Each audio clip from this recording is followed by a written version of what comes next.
যে চালের ভাত খাই সেই চালে 1 বাটি চাল, হাফ বাটি বিউলির ডাল, একটু ছোলার ডাল আর হচ্ছে মেথি একসাথে ভিজিয়ে 5-6 ঘন্টা রেখে দিয়েছিলাম। তারপরে রেখে এটা মিক্সিতে বেটে নিয়েছি, ওভারনাইট ঢাকা দিয়ে রাখলাম।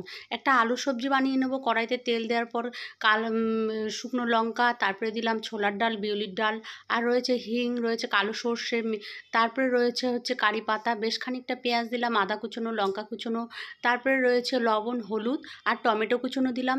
দিলাম হচ্ছে লঙ্কার গুঁড়ো, পরিমাণ মতো হলুদ লবণ দিয়ে মশলাটাকে ভালো করে করতে হবে। তারপরে কিছু আলু সেদ্ধ করে রেখেছি, সেটাকে দিয়ে দিলাম, ভালো করে মিশিয়ে নেবো জল দিয়ে। তারপরে লেবুর রস আর ধনেপাতা দিয়ে নামিয়ে নেবো। আর যে ধোসার ব্যাটারটা দেখো কত সুন্দর হয়েছে, ওর মধ্যে লবণ আর অল্প একটু জল দিয়ে ভালো করে ফেটিয়ে নেবো।